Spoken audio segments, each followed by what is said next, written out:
Okay, it's going to be a 9, and that's going to be our starting point.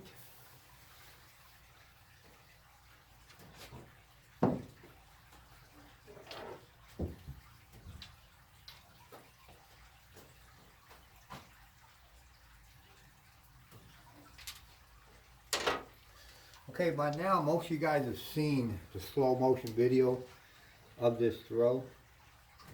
And I do want to say that I really love that video. Really shows what the dice are doing in this throw. And most important, what we want the dice to do.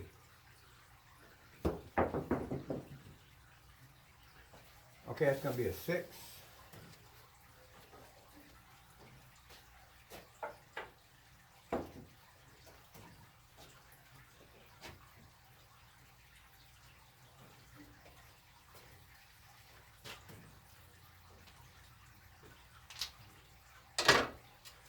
You know, you guys can see this is a very unique throw. And, you know, it's not for everybody.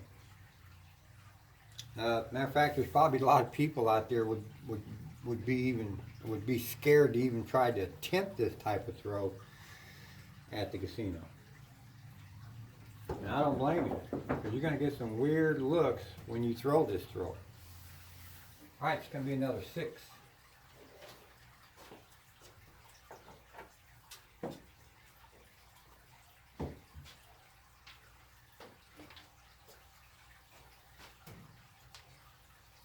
Because if I do say myself, this is an original throw. Okay, I mean, I've been throwing dice for 30 years, and I ain't never seen nobody have a landing zone 3 feet in front of them. Okay, most of the time I see people throw the dice on the other side of all them middle bets and beyond. Nothing up here, not 2 to 3 feet in front of you. I've never seen anybody throw like that. So it isn't an original. My original, by the way. And I came up with this throw to beat the radical bouncy table, folks.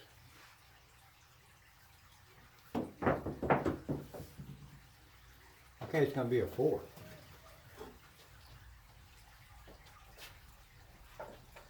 You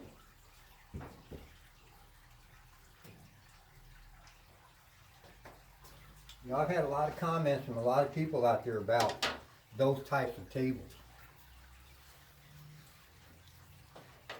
And I was frustrated just like the rest of you guys out there on, you know, losing a lot on these tables because, I mean, you have no control at all on a table like that. So just forget about trying to attempt full 100% control throwing on a table like that. It's impossible. At best, you're going to be like this throw here, you're going to have to be a little bit half and half. Because I've had a lot of comments from people on the slow motion video that, hey, that's just nothing but a random row. Well, you're half right.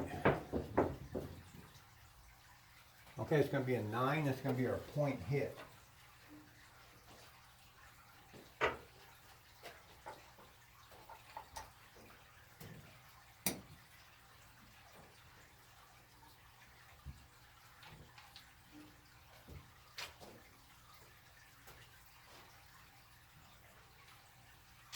You know, as you watch this throw, yeah, the part where the dice are rolling down the table, well, you know, we have a landing zone that's 3 feet in front of us.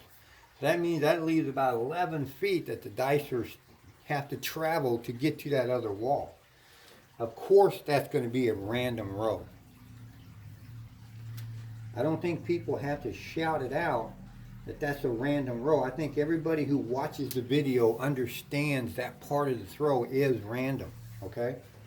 I don't think we need your help to explain to us what a random row is.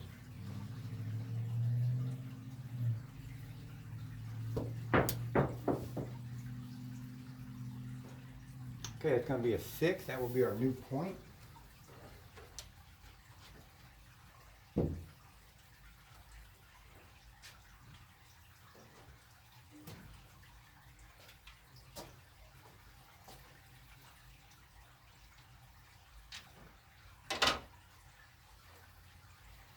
But it's not all random roll. There are parts of controls that we are attempting in this throw which actually helps us get the outcome that we want, folks. Random rollers don't have a landing zone, for one thing. We have a landing zone. Random throwers don't set their dice to the same set before the throw on every throw. We do that.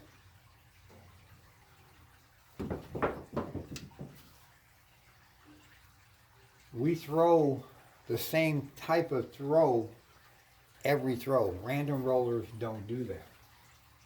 All right, that's going to be an 8.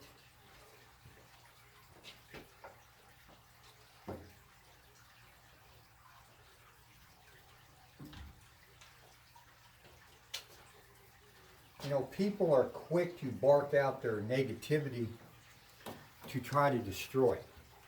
I've learned that by doing these videos. That's what these people are attempting to do by barking out, that's just a random row. It's their negativity trying to destroy the video. But, you know, they don't have trained eyes, and they don't have a clue what I'm doing here. I'm going to have the same outcome every time I throw this.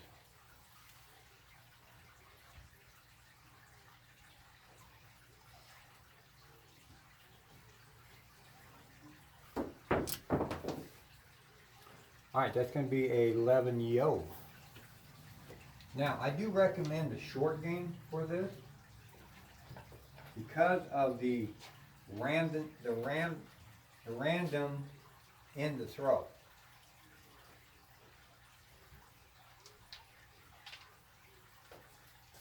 You know, I understand you can't trust random, okay? So with an element of random in this, this throw can't be trusted. Even though I made a ton of money off of it and I had full control of it, until you get good at this throw, I recommend that you do play a short game. And if we did now, we would have 1, 2, 3, 4, 5, 6, 7. We got 7 score hits. We're already a winner. We could pull our bets down at 5, 6, 7 throws, or reduce our bets down. We've already won this game, folks. I recommend you do that until you get better at it, and you will, and it will. You will get into a mid-teens to lower 20 SOR with this throw. Like me and my son-in-law were doing at this particular casino. They had, just had the most craziest bouncy table, and kind of the philosophy, or let's just say the concept, okay, of this throw. Okay, I had a concept on what I needed to do. Just like this is how I attack all my systems and throws. Is I get a concept in my head, what I want to do and what I need the dice to do to have this favorable outcome. Of course, that's the easy part, folks. Getting to make your concept come to life is the hardest thing ever. And I fail probably 80% of the time because I cannot figure out how to make that concept that I'm imagining in my head that, hey, if I did this, using this dice set, it should work. But, you know, getting it to do it, I fail a lot, okay? This is one concept that I won, okay? Because for 6 months, I made a lot of money at this casino, and I got banned from this casino because of it. I didn't play no short game. All right, so that's going to be a craps 12.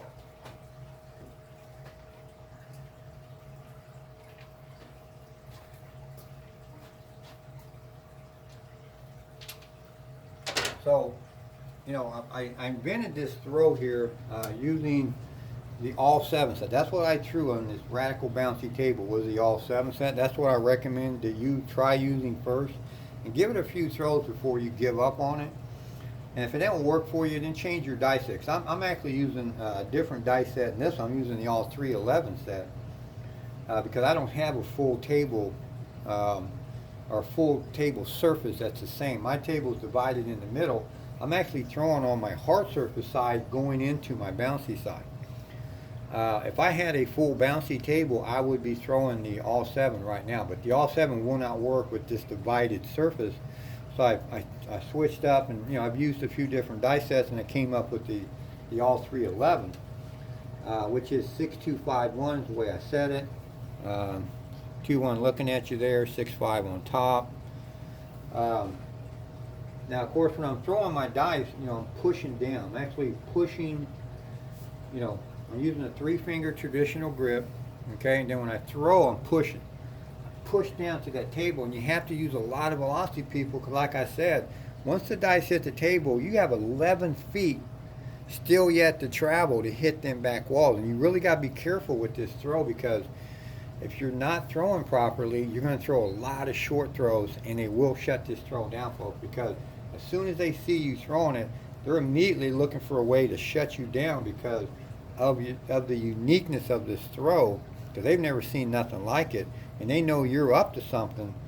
And once they start seeing you win, they definitely know you're up to something. You got a throw that will beat their table, and they're going to look every time you throw the dice to shut you down. So you really got to be careful with this throw and be able to throw it properly.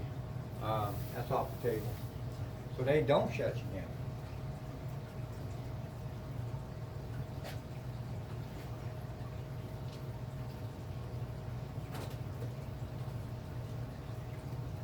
But the concept that I had was using the all 7, and my philosophy with the all 7 is,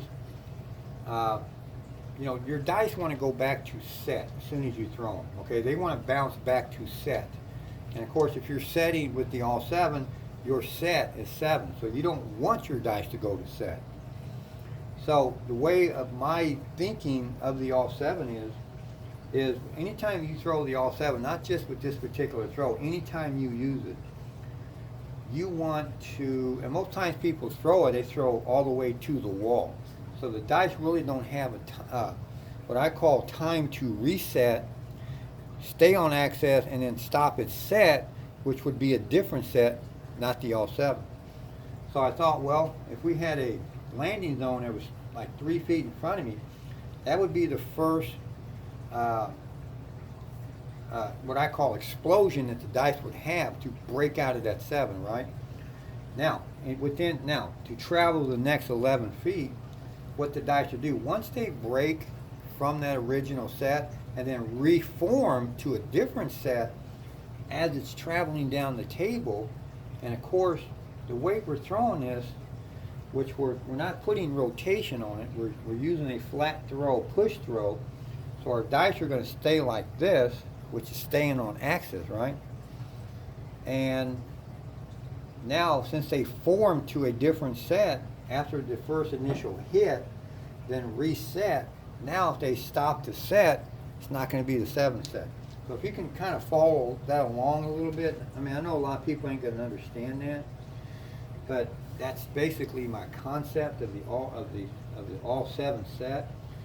In any way you throw it, not just this particular throw here, but anyway, any type of throw that you throw it, that's what you're looking for, is an early breakup so the dice can reset and then stop at set. And that's the luck I had, and that's what this throw is all about. And if you really watch the slow motion, you can see it. That's something you might want to look at, maybe a dozen times to really study them dice and see what, as they first explode, and then how they pick back up to reset and travel on axis down. That's exactly what we want. That's why I love that video. All right, so that's going to be a 5.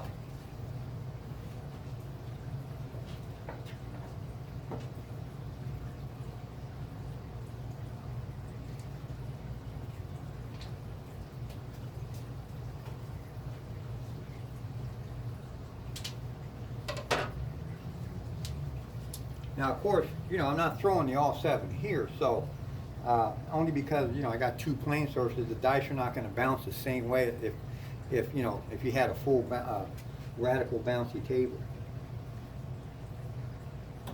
But you got to be careful with this throw. I remember one time I was throwing it, and I actually hit the stick man twice with the dice. I mean, up around the head and around the chest area. I mean, they would just take these radical bounces and just shoot up. And twice I hit the stick man. And the pick guy got real mad at me, man, because he actually first time he gave me a mean look, and I'm just like, sorry, and then I did it again, right, back to back, And he goes, "Oh, come on now." He goes, "You're hurting my guy over here, you know." And I'm like, "Oh man, I'm sorry." He goes, you know, and they knew me at this casino, and I got along with all these dealers because I tipped them, you know, I tipped the heck out of them, so they know that. And they let you slide on a lot of stuff when you really tip them on a regular basis and tip them good like I do. And he says, you know, if you do it again, I'm gonna have to shut you down. You can't throw any more on this table. He wasn't gonna take the dice away from me. He was gonna kick me off the table if I did it again. So I was really scared on that next throwing attempt that, please Lord, I almost just threw a regular throw because I was scared to even throw it, you know, thinking I'm gonna hit the stick guy again. And the stick guy wasn't mad. He was, you know, kind of laughing about it and everything. But, you know, I understand, you know, you just can't be, you know, beating up on their people with the dice, okay? All right, so that's going to be a hard 6. That's going to be our point hit.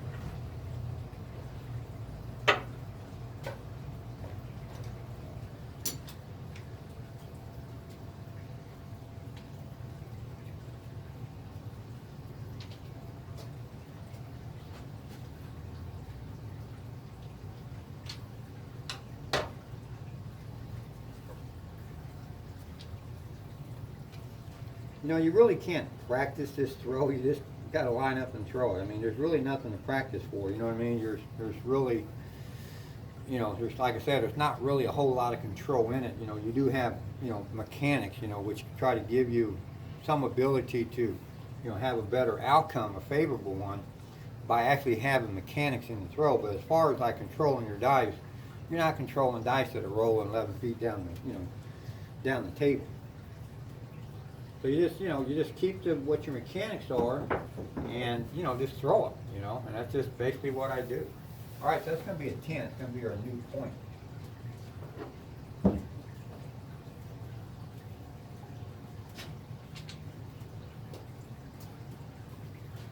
You know, to tell you the truth, I'm even, you know, like I said, I haven't even thought about this throw for almost 3 years. You know, if Backman didn't send me that text over, you know, he was really interested and he was serious. He wants to know everything about this throw. And like I said, since he's a good friend of the Bone Zone, I had to come out and do it for him. And I mean, I'm actually surprised I've thrown this many throws in it because of, you know, the longevity I've had in between throws. You know, but a good throw really doesn't die. You know what I mean? It you know, you can get away from a throw if it's a real good throw, and you can stop. I don't see why you would stop using a real good throw.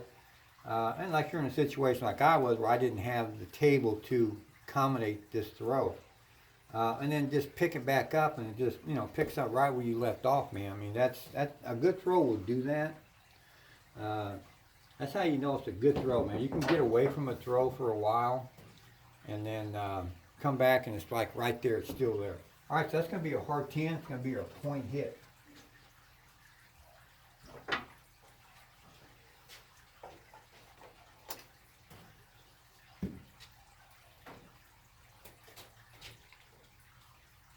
You know, but I'm happy with this throw. We got probably a mid-teens throw. This is kind of what I was doing at that casino.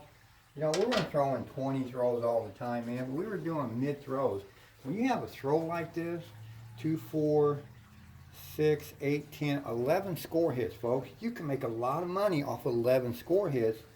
If you're throwing $720 across, 360 across with one press up gets us to that 720, and then we're collecting on the third hit.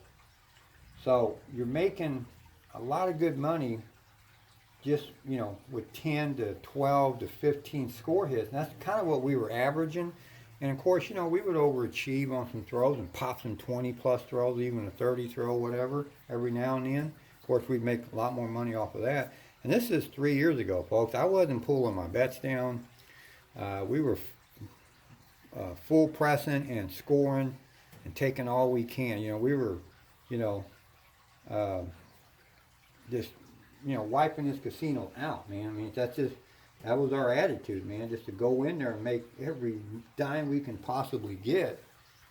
And never had, you know, the idea we were going to get banned from this casino eventually by doing that. And that's how eventually the short game evolved from what my experience were at this casino. That's where I came up with preaching now not to do that because it does happen. I heard that story too. Well, casinos will kick you out if you're doing great on the table all the time and all. I always thought that was a myth. I didn't think it was true. I thought it was a bunch of foil hat conspiracy things. All right, it's going to be a come out 7. Oh, by the way, too, folks, we did hit that tall, so we did hit a bonus bet.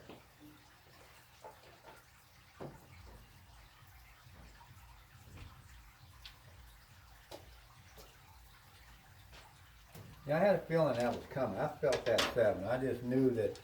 I kind of felt it about a throw or two ago. I just kind of figured it was on the horizon. I kind of knew it was about ready to pop. Now, if I'm in a casino and I get that gut feeling, I'm pulling my bets down for sure. This game is kind of mysterious in a way. It's got like, it's got like mystical powers. If you really, and probably for a lot of people for those guys out there who've been playing for a long time, have you ever noticed that this game has kind of got, I'm going to say, mystical powers, kind of a, black side to it. I mean, you can, things happen that shouldn't happen, because I really truly believe in the craps gods. Okay, I think there are craps gods in this game. All right, it's going to be a 4. It's going to be our point.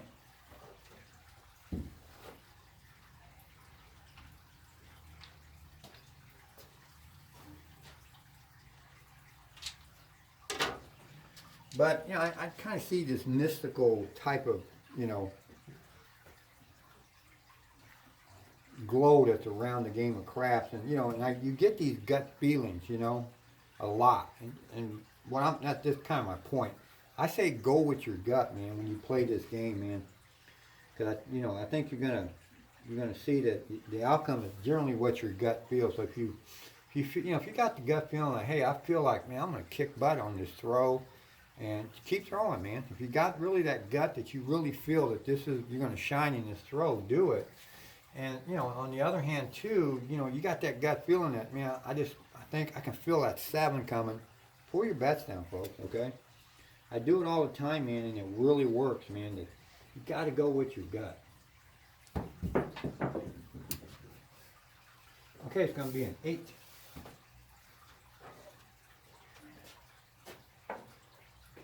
So most of my 7s, I do feel them coming. I don't really know how to explain it other than, they're just a mysterious, there's a fog over the game, man, you know what I mean?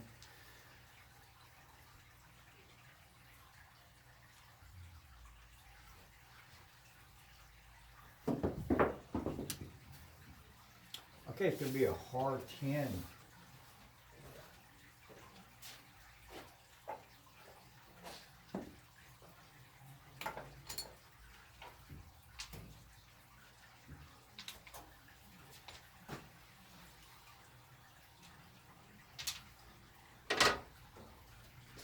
Back when I, got banned from this particular casino, I don't like naming this casino. I don't like naming any casinos in my videos.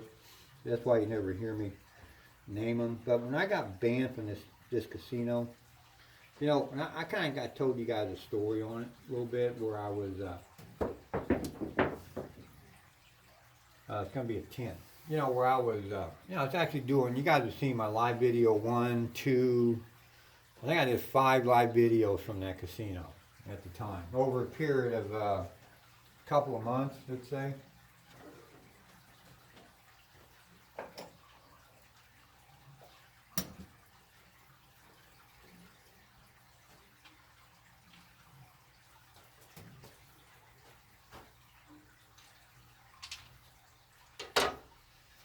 And, of course I was throwing this throw out there.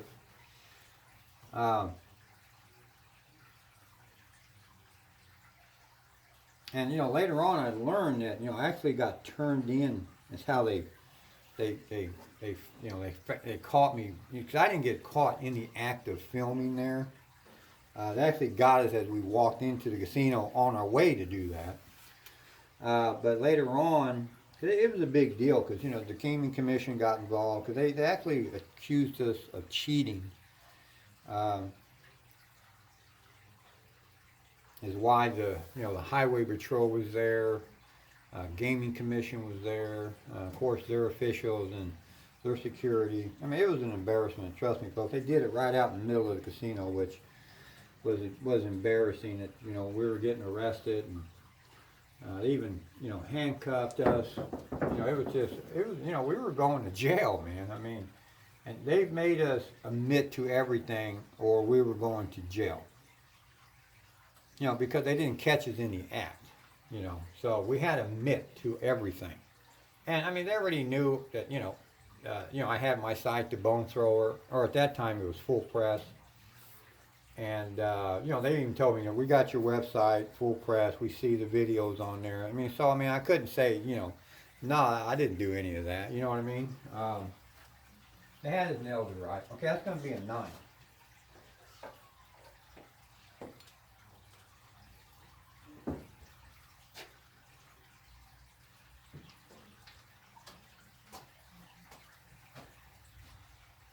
But when they were handcuffing us, I'm like, whoa, whoa, whoa, whoa. I mean, what the heck you guys doing, man? Why are we getting arrested?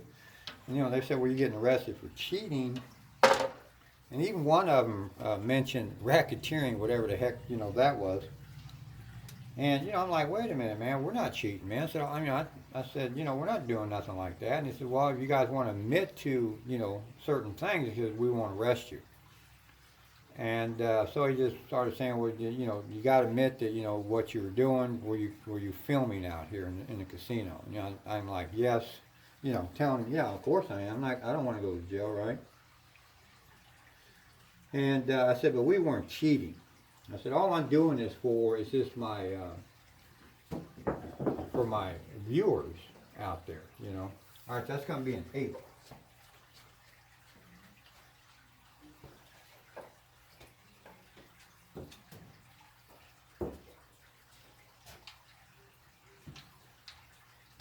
I just said, man, I'm just filming for my web page because everybody does it. I mean, go on YouTube, you see tons of live videos being taped at casinos. That's all I was doing. We're not cheating. I said, watch my videos. We're not doing anything in there cheating. And if you really think about it, folks, and then so they made us sign, no trespassing, papers for life. Okay, we can't trespass on any of their property or any casinos owned by them, not even in their parking lot. And we're basically banned for life because of this trespassing clause. Okay, so that's what I mean about if you really think about it, the crime or the punishment doesn't fit the crime. It's basically like this: if it's like getting the death sentence for jaywalking. Okay. To get banned for life at a casino for videotaping, I mean, come on, man, that's a bunch of bull because people take pictures and film every day in casinos. And, if they started banning everybody, there wouldn't be a whole lot of people in these casinos.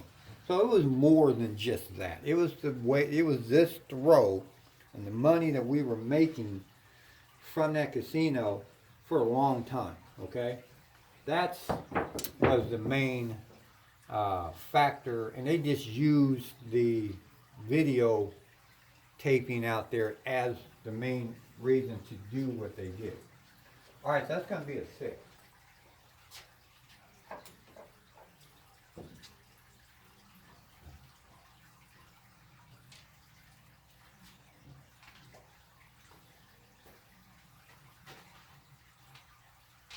The dealers out there loved us because, we were making a lot of money and we were tipping the dealers a lot of money. There were times we tipped them, between me and my son-in-law, they were making $1,000. We were tipping.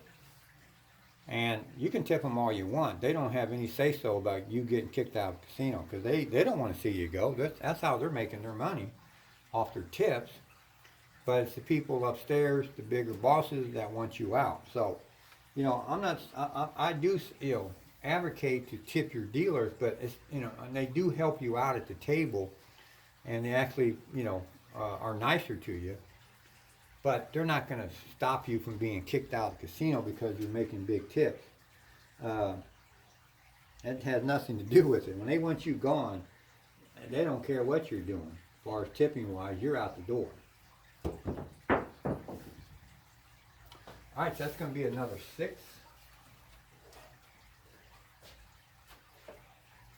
Well, let me look at that video, folks. I'm sure I'm probably getting to be where I'm going to start flipping into another video. I hate to stop videotaping because, you know, I'm into a pretty good throw here.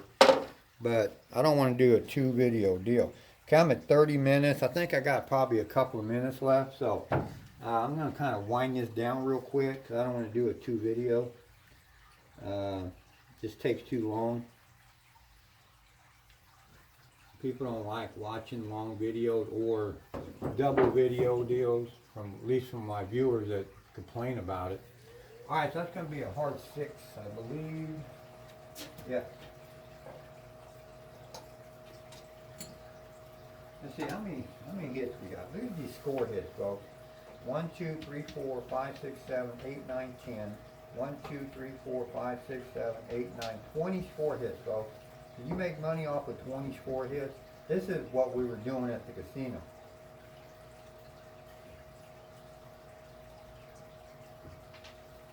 You know, these are the kind of throws we were popping at that casino with this throw with a couple of grand up here in bets. Imagine having a couple $1,000 lined across here and you're hitting them this many times. Imagine the money you would make. But that's what we were doing. And we were doing it every week for about 6 months. And tell me that if you do that to a casino for 6 months, they ain't kicking your butt out the door. Yeah, they are. Trust me, they will do it. Alright, it's going to be a 9.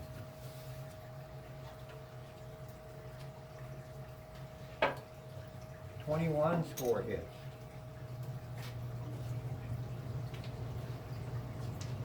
Let's see if we can get to 25 score hits, then we'll shut this video down, folks, alright? So 4 more score hits.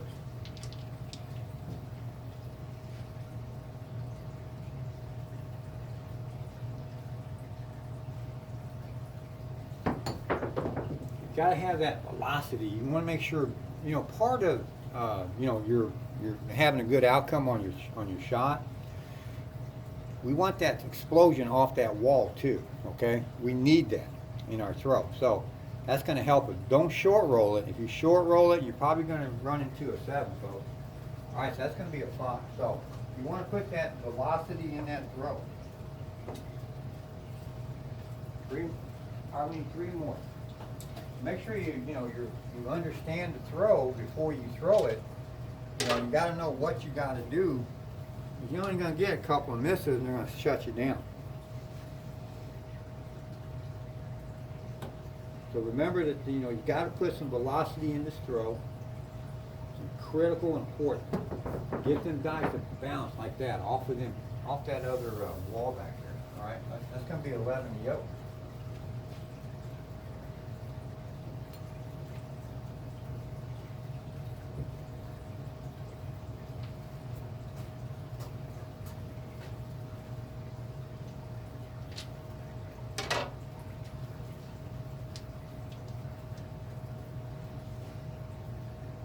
So there you go, Dak man.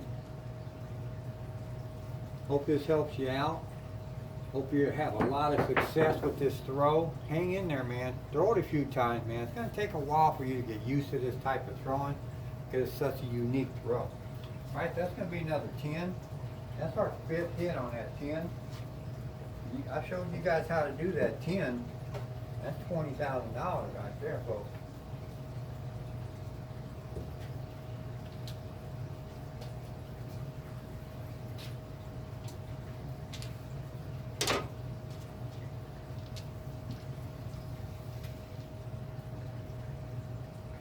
Don't get greedy with this throw, Dak man.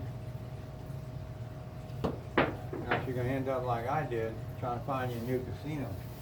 Alright, so that's going to be a 4. It's going to be our point hit. It's also going to be a 4 fire bet also. So we hit a tall. Now we hit a 4 fire bet.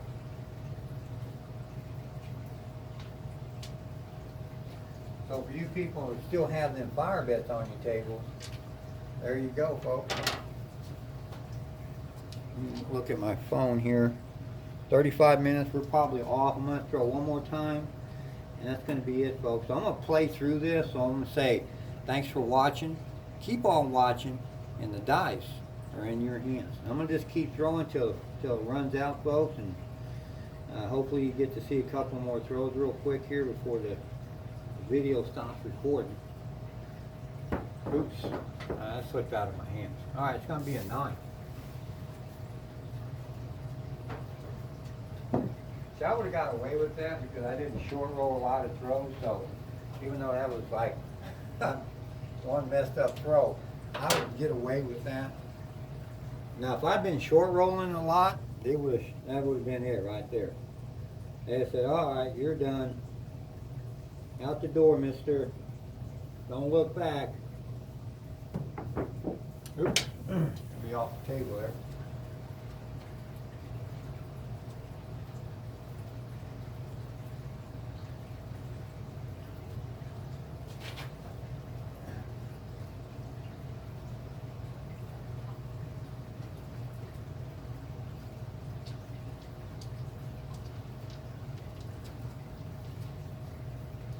Alright, well, if you're still with me, folks, I'm going to throw another throw here.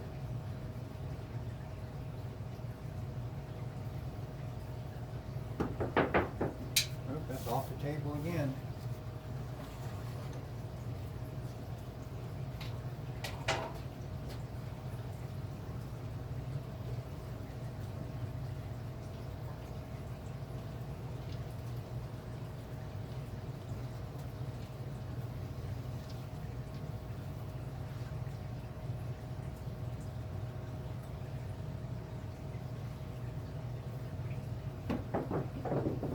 There we go. Alright, that's going to be our 7. Alright, so you guys got a good look at this throw. It's unique. Never seen nothing like it, have you? But it really works, folks, and I made a lot of money. So did my son-in-law throwing this throw. So if you got one of those radical bouncy tables, give this a shot and see if it works.